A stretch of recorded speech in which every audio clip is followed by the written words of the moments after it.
Bismillahirrahmanirrahim. Assalamualaikum warahmatullahi wabarakatuh. Anak-anak, di video kali ini Ibu akan lebih menjelaskan lagi materi yang ada di LKS tema 1, Pelajaran Bahasa Indonesia halaman 6, tentang gagasan pokok dan gagasan pendukung. Ayo anak-anak, mari sama-sama kita pelajari. Nah anak-anak, sebelum kita pelajari gagasan pokok dan gagasan pendukung, kita pelajari dulu yuk apa sih itu paragraf.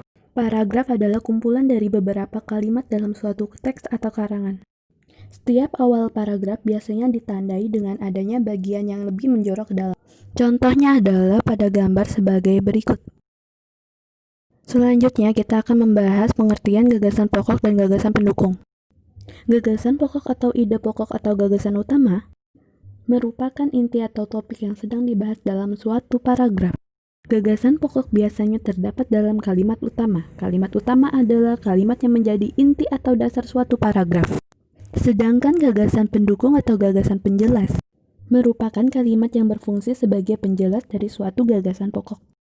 Untuk cara mencari gagasan pokok, maka kita harus terlebih dahulu menemukan kalimat utamanya. Kalimat utama ini bisa di awal paragraf, bisa di akhir paragraf, dan bisa di awal dan di akhir paragraf. Cara untuk menentukan kalimat utama dalam paragraf, kita dapat melihat ciri-cirinya dengan sebagai berikut.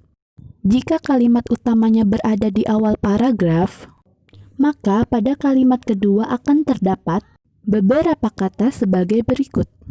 Yang pertama, kata yang diulang. Yang kedua, kata ini, itu, atau tersebut. Dan yang ketiga, kata ganti orang seperti ia, mereka, atau nya.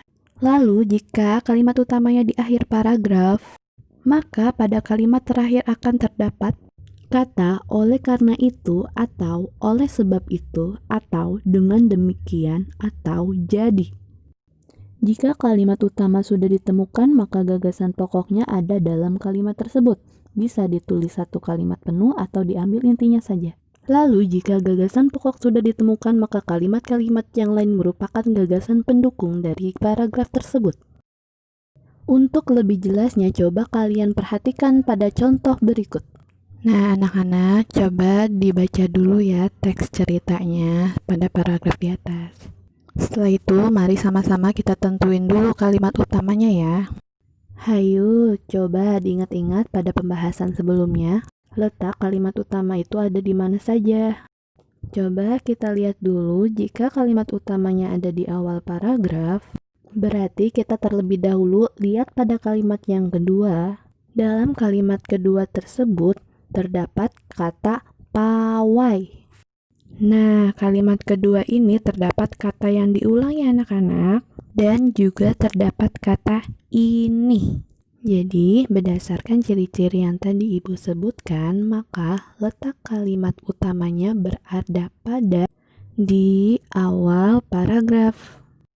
Jika kalian tidak yakin, coba kalian lihat kalimat terakhir pada paragraf tersebut. Bacaannya yaitu, terdengar suara gendang yang menandakan rombongan pawai semakin dekat. Nah, coba anak-anak cek dari kalimat tersebut, ada tidak kata-kata yang menunjukkan jika kalimat akhir itu adalah kalimat utama. Seperti yang telah disebutkan Bu Guru tadi pada pembahasan sebelumnya.